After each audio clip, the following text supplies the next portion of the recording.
Gen Z आंदोलन की आग लद्दाख तक पहुंच गई है। लद्दाख में भाजपा कार्यालय जला दिया गया है। 4 की मौत हो चुकी है, 70 से ज्यादा लोग घायल बताए जा रहे हैं। आपके सामने जो बिल्डिंग जल रही है ये भाजपा कार्यालय की बिल्डिंग है और इसमें आग लगाई है लद्दाख की जेनजी आबादी ने, यानी 18 से 28 साल के लोगों ने। दोस्तों, लेह में सरकार ने बिना इजाजत जुलूस निकालने पर प्रतिबंध लगा दिया है। लद्दाख के लोग भाजपा सरकार से इतने नाराज हैं कि भाजपा कार्यालय ही फूंक डाला। पुलिस बीच में आई लेकिन जेनजी के सामने टिक नहीं पाई। पुलिस की गाड़ी में भी आग लगा दी गई।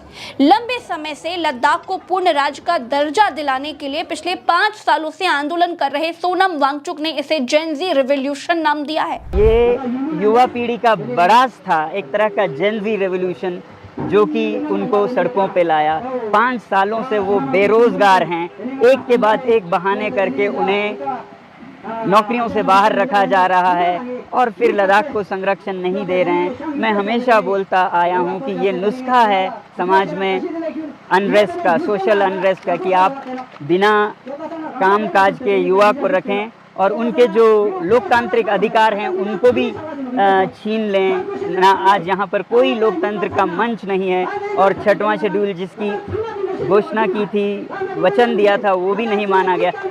फिलहाल मैं इनमें नहीं जाना चाहूँगा। मैं अपील करता हूँ लद्दाख के युवा पीढ़ी से कि वो जो भी हो इस रास्ते पर न चलें। दोस्तों, वांगचुक पिछले 15 दिनों से भूख हड़ताल पर बैठे हैं लेकिन किसी गोदी मीडिया ने नहीं दिखाया। सरकार कान में रुई ठूस कर बैठी है। पिछले दिनों हमने देखा कि सोनम वांगचुक लद्दाख से दिल्ली तक पैदल यात्रा कर चुके हैं। सरकार को पिछले 5 सालों से जगाने का वो काम कर रहे हैं लेकिन सोनम वांगचुक के शांतिपूर्ण आंदोलन को सरकार ने अनसुना कर दिया। गोदी मीडिया ने खबरें ही दबा दी, सारी आवाजें दबाई जाने लगी तो युवाओं के सब्र का बांध टूट गया। तस्वीरें आपके सामने हैं। नेपाल में हुए सत्ता परिवर्तन के बाद यह पहली दफा है जब सोनम वांगचुक के आंदोलन में युवा शामिल हुए और नेपाल में तख्ता पलट के बाद यह पहली बार था जब लद्दाख में युवाओं ने हिंसा का रास्ता अपनाया। बहरी सरकार को नींद से जगाने के लिए शायद लद्दाख के युवाओं को यही रास्ता सूझा। अब लद्दाख 4 चीजें मांग रहा है। पहली, संविधान की 6ठी अनुसूची में शामिल कीजिए। दूसरा, लद्दाख को पूर्ण राज्य का दर्जा दीजिए। तीसरा, कारगिल और लेह अलग लोकसभा सीट बनाई जाए। आज की तारीख में लद्दाख में एक ही लोकसभा सीट है। चौथा, सरकारी नौकरियों में स्थानीय लोगों की भर्ती की जाए। ये संविधान की 6ठी अनुसूची क्या है जिसके लिए भाजपा दफ्तर फूंक डाला गया? दोस्तों, धारा 370 हटाने का गाना भाजपा गा रही है, तो फिर लद्दाख के लोग पूर्ण राज्य के दर्जे के लिए परेशान क्यों हैं? भाजपा लद्दाख में विधानसभा चुनाव क्यों नहीं कराती? क्या केंद्र शासित प्रदेश में विधानसभा चुनाव नहीं होते हैं? कितने केंद्र शासित प्रदेशों में विधानसभा चुनाव होते हैं? भाजपा दफ्तर फूंकने की असल वजह क्या थी? दोस्तों, इस वीडियो में आपको सारे सवालों के जवाब मिल जाएंगे।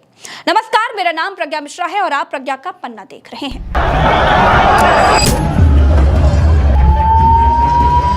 दोस्तों, मसला यह है कि लद्दाख 2019 में जम्मू कश्मीर से अलग होकर के केंद्र शासित प्रदेश बना। भाजपा सरकार ने खूब वाहवाही लूटी कि उन्होंने धारा 370 हटा दी है। भाजपा ने वादा किया कि लद्दाख को पूर्ण राज्य का दर्जा दिया जाएगा, लेकिन चुनाव बीतते चले गए। भाजपा ने लद्दाख को इग्नोर कर दिया। दोस्तों, लद्दाख 2019 से पहले जम्मू कश्मीर राज्य के 3 क्षेत्रों जम्मू कश्मीर घाटी और लद्दाख में से एक था। यह प्रशासनिक तौर पर लेह जिले और कारगिल जिले में बटा हुआ था, जो जम्मू कश्मीर की विधानसभा और सरकार के अधीन थे। 2019 से पहले जम्मू कश्मीर को धारा 370 और अनुच्छेद 35A के तहत विशेष स्वायत्तता मिली हुई थी, जिसके तहत राज्य के पास अपनी विधानसभा, संविधान और कुछ मामलों जैसे भूमि और नागरिकता में स्वतंत्र नीतियां बनाने का अधिकार था। यानी कि लद्दाख को श्रीनगर की सरकार हैंडल करती थी। लेकिन 2019 के बाद लद्दाख पूरी तरह से केंद्र की भाजपा सरकार के अधीन हो गया। यानी लद्दाख में विधानसभा चुनाव नहीं होते हैं, केवल लोकसभा चुनाव होते हैं। ऐसा नहीं है कि सभी केंद्र शासित प्रदेशों में विधानसभा चुनाव नहीं होते। भारत के 8 में से 3 यूटीज यानी कि केंद्र शासित प्रदेशों में विधानसभा चुनाव होते हैं। जम्मू कश्मीर केंद्र शासित प्रदेश है लेकिन विधानसभा चुनाव होते हैं। दिल्ली केंद्र शासित प्रदेश है लेकिन विधानसभा चुनाव होते हैं। पुडुचेरी केंद्र शासित प्रदेश है लेकिन वहां भी विधानसभा चुनाव होते हैं। तो फिर लद्दाख में क्यों चुनाव नहीं हो सकते भाई? लद्दाख के लोग कहते हैं कि लद्दाख को भी अपना विकास करने का अधिकार है। यहाँ के युवाओं को भी राजनीति में पार्टिसिपेट करने का अधिकार है। विधानसभा होगी तो 100 तरीके के रोजगार होंगे, विधानसभा होगी तो कोई मुख्यमंत्री बनेगा भाई। दिल्ली से बैठकर मोदी शाह हमारा विकास नहीं कर पा रहे हैं। अब लद्दाख में जो आंदोलन चल रहा है उसमें यह कहा जा रहा है कि हमें पूर्ण राज्य का दर्जा दिया जाए, हमें हमारी विधानसभा चाहिए। साथ ही साथ लद्दाख के लोग ये भी मांग कर रहे हैं कि हमें संविधान की 6ठी अनुसूची में शामिल किया जाए। तो अब ये 6ठी अनुसूची कौन सी बला है उसे भी समझ लीजिए। तो 6ठी अनुसूची भारत के संविधान का एक विशेष प्रावधान है जो आदिवासी बहुल क्षेत्रों में स्वायत्त शासन और स्थानीय प्रशासन की व्यवस्था प्रदान करता है। यानी अगर लद्दाख 6ठी अनुसूची में शामिल हो गया तो लद्दाख को अपने यहाँ पंचायत चुनाव से लेकर के नगर निगम चुनाव तक हर चुनाव में पार्टिसिपेट करना होगा, यानी चुनाव करवाने होंगे। लद्दाख के विकास के लिए निर्णय लेने की आज़ादी उन्हें मिल जाएगी। ये 6ठी अनुसूची वाला मसला पूर्वोत्तर भारत के कुछ राज्यों में जैसे असम, मेघालय, त्रिपुरा, मिजोरम के आदिवासी क्षेत्रों में लागू है। तो कुल मिलाकर के इसका उद्देश्य आदिवासी समुदायों की संस्कृति, भूमि और संसाधनों की रक्षा करना है और उन्हें स्वशासन का अधिकार देना है। अब आंदोलनों को कुछ चलने वाली सरकार कान में तेल डालकर बैठी है। सोनम वांगचुक दिल्ली जाते हैं तो उनको हिरासत में ले लिया जाता है। आंदोलन करते हैं तो कोई सुनता ही नहीं है। भाजपा लद्दाख की भगवान बनने की कोशिश कर रही है जो लद्दाख के लोगों को मंजूर नहीं है। विकास की बड़ी बड़ी बातें करने वाली सरकार से लद्दाख अपने हिस्से का विकास ही तो मांग रहा है, लेकिन सरकार सो रही है। इसीलिए लद्दाख की इस सालों पुरानी लड़ाई में अब जेनजी भी कूद गए हैं। इसीलिए इस आंदोलन का स्वरूप बदल गया है दोस्तों। लेकिन मैं प्रज्ञा मिश्रा युवाओं से यह अपील करूंगी कि हिंसा किसी भी आंदोलन का हिस्सा नहीं हो सकता है।